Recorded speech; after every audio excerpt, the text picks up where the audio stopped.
Ce monde valait aux yeux d'Allah ne serait-ce qu'une aile de moustique.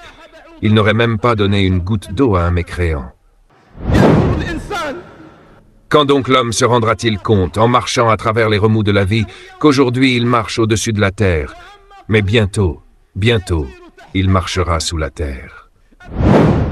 La vie d'ici-bas est maudite. La vie est maudite. Tout ce qu'elle contient est maudit, sauf le rappel d'Allah.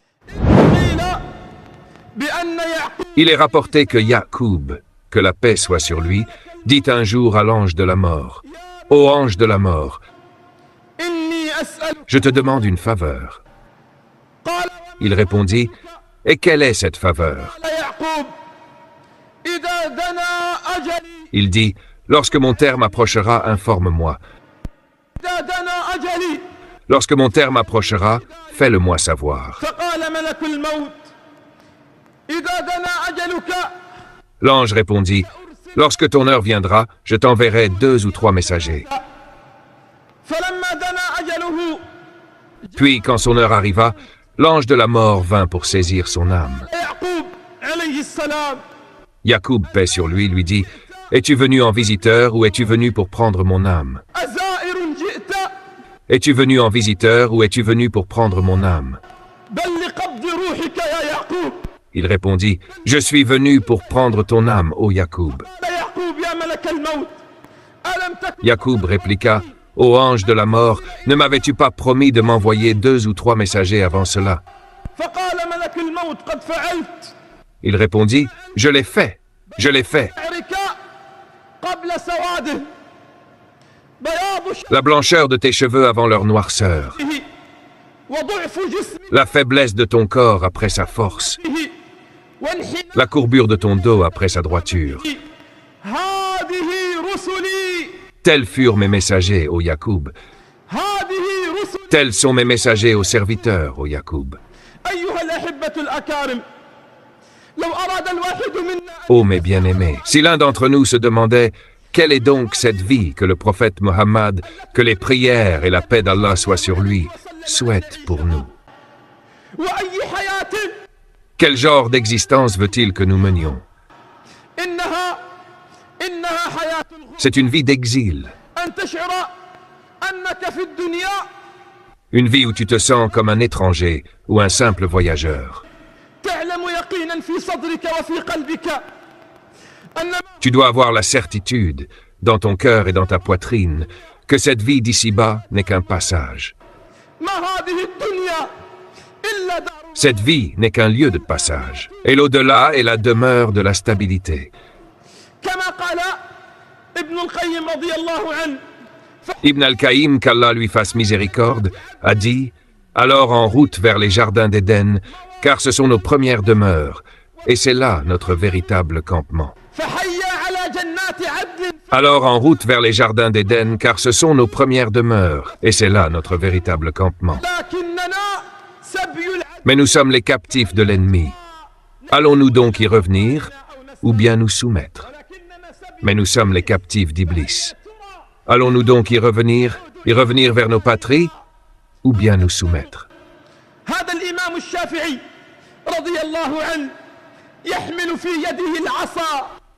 L'imam Ash-Shafi'i, qu'Allah l'agrée, portait un bâton. On lui dit, « Ô imam, tu n'es ni malade ni courbé par l'âge, et pourtant nous te voyons t'appuyer sur un bâton. » Écoute ce que Ash-Shafi'i répondit, « C'est pour me rappeler que je suis en voyage. » Ô toi qui pars vers Allah, et nous sommes tous des voyageurs. Ô toi qui pars vers Allah, et nous sommes tous des voyageurs. Ô toi qui te diriges vers Allah, et nous sommes tous des voyageurs.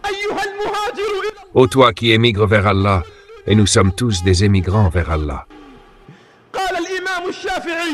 L'imam Ash-Shafi'i a dit, « C'est pour me rappeler que je suis en voyage. » Puis il récita, «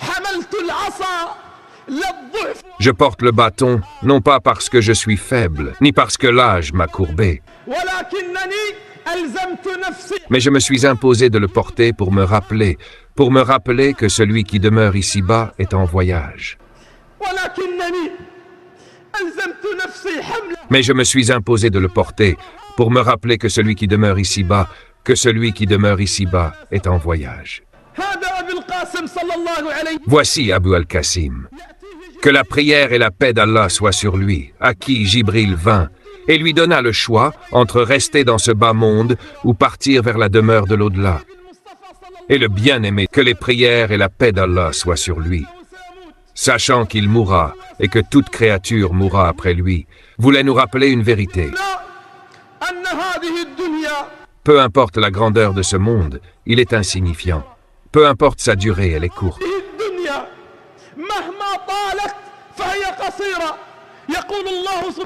Allah, le Très-Haut, dira le jour de la résurrection: Ô monde, où sont tes mers?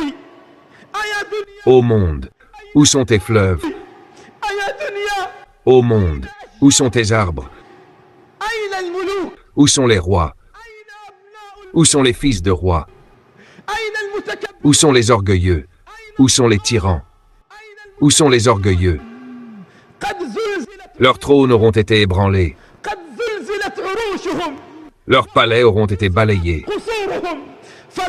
Et nul ne répondra. Alors Allah dira: à moi la royauté. À moi la royauté. Je suis l'unique, le dominateur.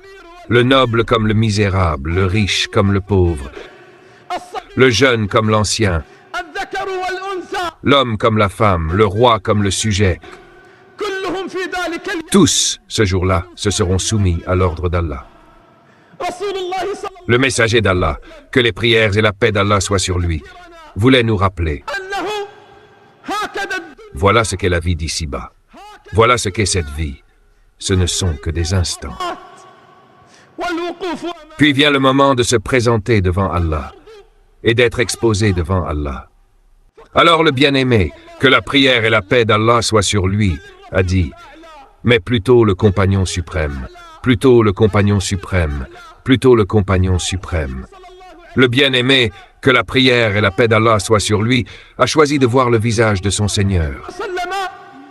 Il a choisi de partir en voyage vers Allah. Et que dire alors de ceux qui ont amassé les richesses et entassé l'or et l'argent? Plongés dans leurs désirs, ils croient que cette vie est éternelle. Ils pensent que cette vie leur appartiendra pour toujours. Aux gens du péché, aux gens de la désobéissance.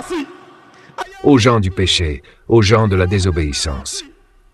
Le rendez-vous approche. Le départ est tout proche. L'ange de la mort est tout proche. Le soleil de cette vie est sur le point de se coucher. Où sont ceux qui œuvrent? Où sont les voyageurs? Où sont les partants? Ne savent-ils pas que le voyageur n'emporte que ce dont il a besoin? Alors pourquoi avons-nous pris bien au-delà de nos besoins?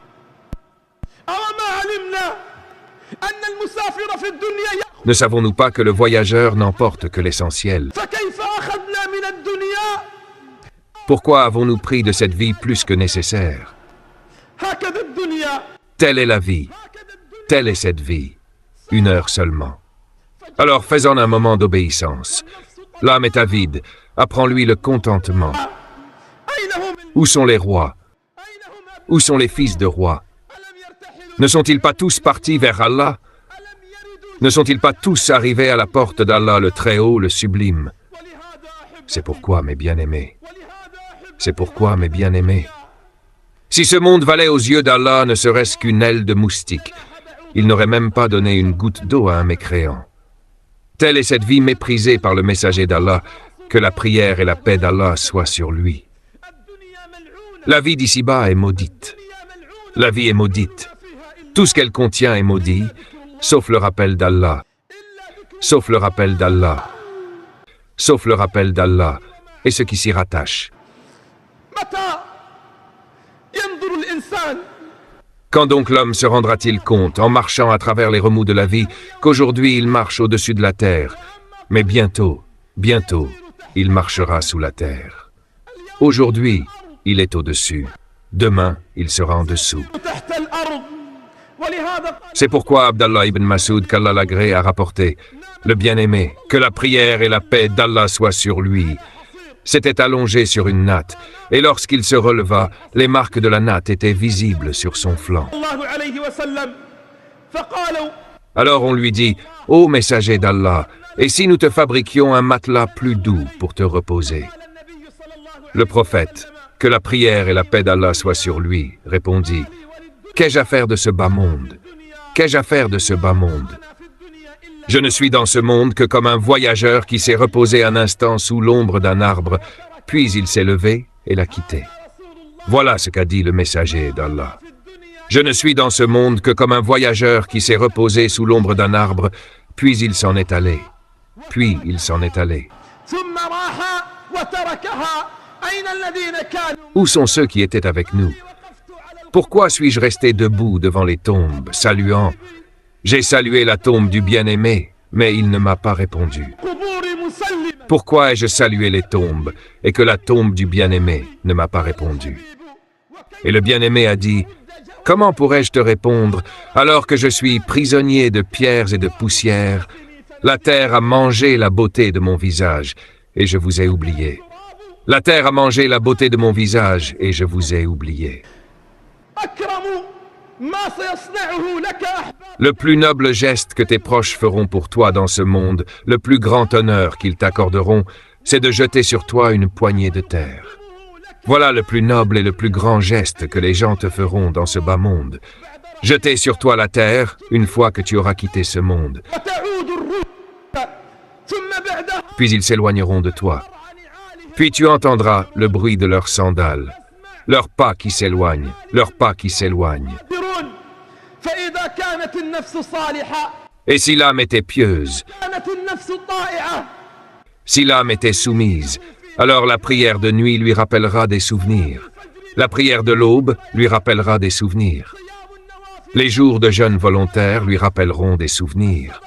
Le soutien aux pauvres et aux miséreux lui rappellera des souvenirs. La bienfaisance et la piété filiale lui rappelleront des souvenirs. Et elle dira, « Hâtez-vous, hâtez-vous de l'emmener au plus beau jour depuis que sa mère l'a mise au monde. »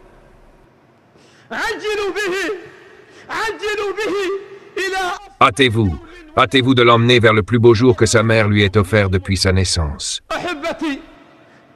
Mes bien-aimés, cette âme soumise, adoratrice, assoiffée de rencontrer Allah. Où sont ceux qui aspirent à Allah? Où sont ceux qui partent vers Allah? Où sont ceux qui désirent ce qu'il y a auprès d'Allah, exalté soit-il? Le jour où les gens se lèveront, chacun pour recevoir son livre, et Allah, glorifié soit-il, regardera sa création au jour de la résurrection. Et un serviteur viendra à lui, la tête baissée par soumission. Le jour de la résurrection, Allah dira, ô serviteur d'Allah, ô serviteur d'Allah. Et tous les gens, ce jour-là, tous, au jour du rassemblement, sont les serviteurs d'Allah. Tous sont les serviteurs d'Allah, exalté soit-il. Mais ce serviteur sait qu'il est celui qu'Allah vise. Alors il s'avance humblement, et Allah étendra sur lui son voile. Il posera un rideau entre lui et les autres pour ne pas le dévoiler. Allah étendra sur lui son voile pour ne pas l'exposer au jour du jugement. Et Allah, glorifié soit-il, dira, « Ô mon serviteur, te souviens-tu du jour où tu as fait telle et telle chose? Te souviens-tu du jour où tu as fait telle et telle chose? Te souviens-tu de ces nuits où tu as fermé les portes, où tu as verrouillé les fenêtres, où tu t'es caché des regards des gens? Mais mon regard, moi je te voyais. Mais mon regard, moi je te voyais.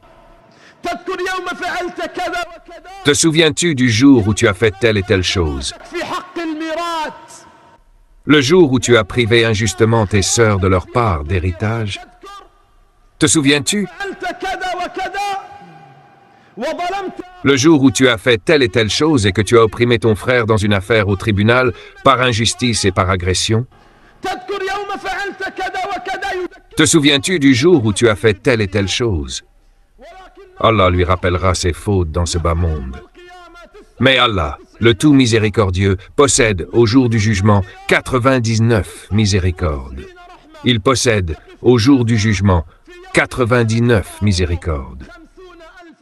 Les gens se tiendront ce jour-là, un jour dont la durée équivaut à 50 000 ans. Mais Allah, glorifié soit-il, comme l'a rapporté le bien-aimé, que la prière et la paix d'Allah soient sur lui, rendra ce jour aussi court qu'une attente entre la prière du Dohr et celle du Asr. Comme l'a dit le bien-aimé, que la prière et la paix d'Allah soient sur lui. Le croyant ne le ressentira même pas. Mais le mécréant, le désobéissant, le pécheur, lui, il ressentira le poids de 50 000 ans, sous un soleil brûlant, sans rien entre lui et le feu, sinon la distance d'un bras. Qui peut supporter cela? Ô vous les voyageurs, qui peut le supporter? Ô vous les partants vers Allah, qui peut le supporter? Ô vous les émigrants vers Allah, ne voyez-vous donc pas les morts autour de vous? Ne voyez-vous pas les départs soudains autour de vous? Ne voyez-vous pas les hôpitaux, comment les gens quittent leur lit pour partir vers Allah? N'avez-vous pas vu ces jeunes qui s'en vont en pleine fleur de l'âge? Celui-ci avait 20 ans. Celui-là en avait 30. Celui-ci est parti sans même frapper à la porte d'un médecin. Celui-là est mort sans jamais avoir visité un hôpital. Ils sont tous partis. Ils sont tous en voyage. Et toi, tu es déjà à bord du train qui part vers Allah. Ils descendent du train un à un et te rappellent que toi aussi tu descendras après eux. Mais toi tu insistes, tu t'accroches à tes péchés, tu t'accroches à tes fautes. Tu vois quelqu'un tomber à ta gauche. Tu vois un autre mourir à ta droite et partir vers Allah.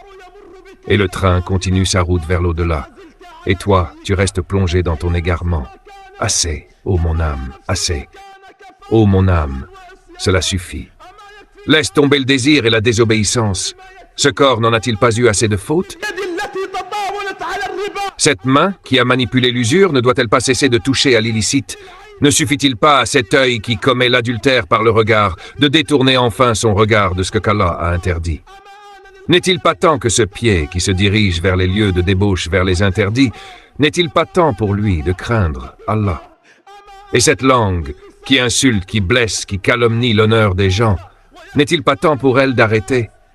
Et cette oreille qui écoute les chansons et ce que Allah interdit, n'est-il pas temps pour elle de se détourner? Et ce ventre qui s'est nourri de l'illicite et a nourri ses enfants avec l'illicite, n'est-il pas temps pour lui de cesser? Et vous, les injustes, n'est-il pas temps pour vous d'abandonner l'injustice? Et vous, les arrogants, n'est-il pas temps pour vous d'abandonner votre tyrannie? N'est-il pas temps pour les gens de revenir vers Allah? N'est-il pas temps pour les gens de réaliser que cette vie est une maison de passage, que la vie d'ici-bas est une maison de passage, et que l'au-delà est la demeure éternelle? Telle est cette vie. Le bien-aimé n'a pas voulu y rester une seule minute, après qu'on lui a proposé le choix entre rester dans ce monde ou partir vers l'au-delà. Oui, le prophète, que la prière et la paix d'Allah soient sur lui, nous rappelle que celui qui demeure ici-bas ne s'y attarde jamais longtemps. Car très bientôt, il partira vers Allah, très bientôt, il frappera à la porte d'Allah, exalté soit-il. Ô vous qui partez vers Allah, allons-y. Ô vous qui voyagez vers Allah, allons-y. Ô vous qui émigrez vers Allah, allons-y. Ô vous les pécheurs, ô vous les fautifs, allons frapper à la porte d'Allah, allons partir vers Allah avec ses provisions. Quelle catastrophe, ô serviteur! Après toute cette vie, te voilà debout devant Allah, sans provision. Le serviteur se tiendra au jour du jugement sans provision, sans provision. Allah le regarde et il l'interroge au sujet des 20 années passées, des 30 années passées, des 60 années passées. Et il ne pourra pas répondre à Allah. Il ne pourra pas répondre à Allah. Ô mes bien-aimés, puisque nous sommes tous à bord du train des voyageurs vers Allah, alors que le serviteur continue de voyager, Qu'ils obéissent à Allah, qu'ils pleurent, qu'ils se tiennent debout, humiliés, brisés, craintifs, devant Allah, glorifié soit-il. Engageons-nous avec Allah par un pacte ferme. Que le départ vers l'au-delà soit le départ de l'amoureux, le départ du passionné, le départ du passionné vers Allah, glorifié soit-il. Je termine ici ma parole et je demande pardon à Allah pour moi et pour vous. Louange à Allah, cela suffit. Et que la prière et la paix soient sur son prophète élu, Abu al-Qasim. Que la prière et la paix d'Allah soient sur lui, ainsi que sur sa noble famille, ses illustres compagnons, et tous ceux qui ont suivi leur voie jusqu'au jour du jugement.